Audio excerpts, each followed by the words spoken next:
विद्यार्थियों, आज हम कार्ल मार्क्स के अतिरिक्त मूल्य के सिद्धांत के बारे में अध्ययन करेंगे। थ्योरी ऑफ सरप्लस वैल्यू, इसके बारे में अध्ययन करेंगे। कार्ल मार्क्स का जो दर्शन है उसकी आधारशिला अतिरिक्त मूल्य के सिद्धांत को कह सकते हैं।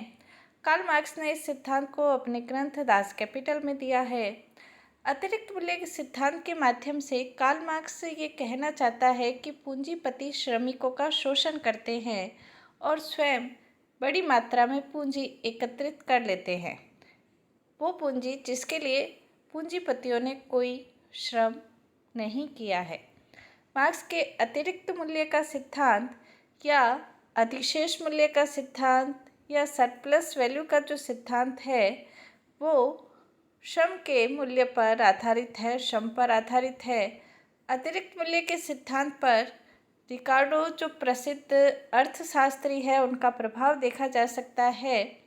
वेपर ने ये कहा है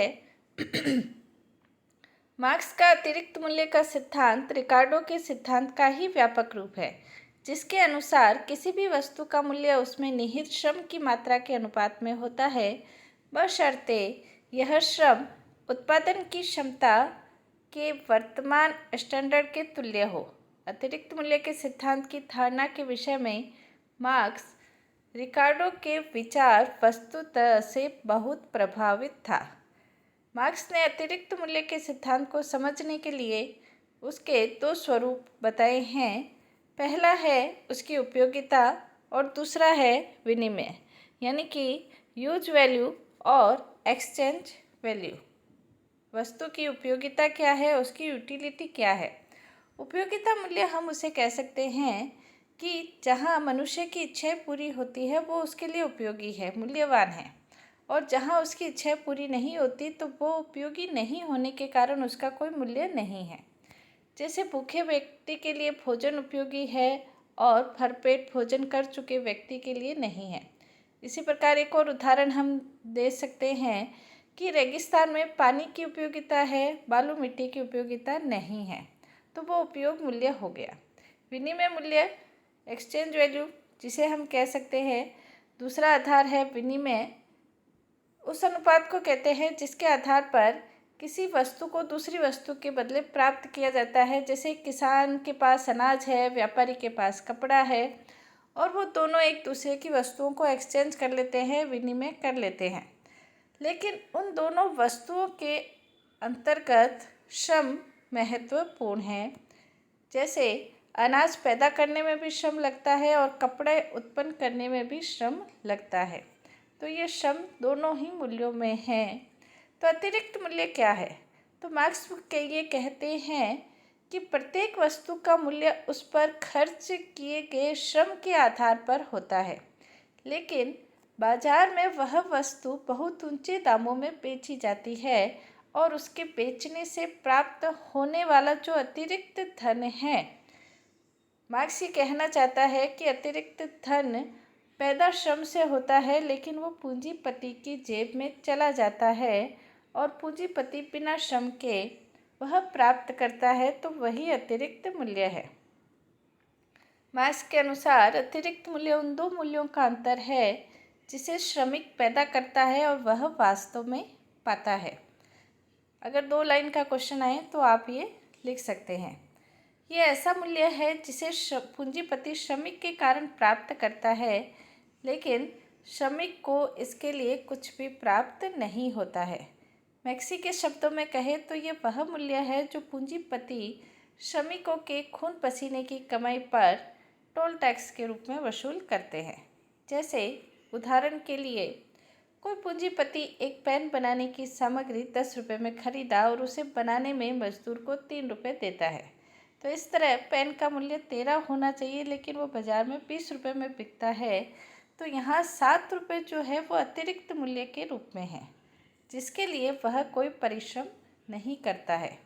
मार्क्स के अनुसार ये जो अतिरिक्त मूल्य है श्रमिक को मिलना चाहिए, लेकिन पूंजीपति उस श्रम की चोरी करता है और यह चोरी ही उसका लाभ है, और इसके आधार पर वो निरंतर पूंजी का निर्माण करता है। उत्पादन की वृद्धि होती है, उसके साथ साथ अतिरिक्त मूल्य भी बढ़ता रहता है और पूंजीपतियों के पास वो पूंजी इकट्ठा होती रहती है। मार्क्स के अनुसार मिलना यह श्रमिक को चाहिए, लेकिन वो पूंजीपति की जेब में जाता है और यही चोरी उसका लाभ है। उत्पादन की वृद्धि निरंतर होती रहती है और दूसरी ओर श्रमिक अधिक पारिश्रमिक पाने के लिए श्रमिक संघों का निर्माण करते हैं, आवश्यकता होने पर हड़ताल इत्यादि करते हैं और इस प्रकार पूंजीपति और श्रमिक के बीच आखिरकार संघर्ष होता है और यहाँ पूंजीवाद के विनाश की पृष्ठभूमि तैयार हो जाती है। मार्क्स का अतिरिक्त मूल्य का सिद्धांत जीविका योग्य मजदूरी के सिद्धांत से भी घनिष्ठ संबंध है। जीविका योग्य मजदूरी के सिद्धांत की व्याख्या जो प्रतिष्ठित अर्थशास्त्री है, जैसे स्मिथ है, रिकार्डो है, उनसे वो परिचित था। इस सिद्धांत की धारणा ये है कि श्रमिक को उतना ही पारिश्रमिक दिया जाता है जो उनके परिवार के पालन की जीविका के साधन प्राप्त कर सके, यानी कि जीवित रहने के लिए जितनी मजदूरी की आवश्यकता है उतनी दी जाती है, उससे ज़्यादा नहीं। तो मार्क्स ये कहना चाहता है कि अतिरिक्त मूल्य का जो सिद्धांत है वो पैदा तो श्रमिक करता है, लेकिन वो पूंजीपतियों की जेब में चला जाता है। जितने लागत मूल्य होता है उसे कहीं लाभ में बेचा जाता है।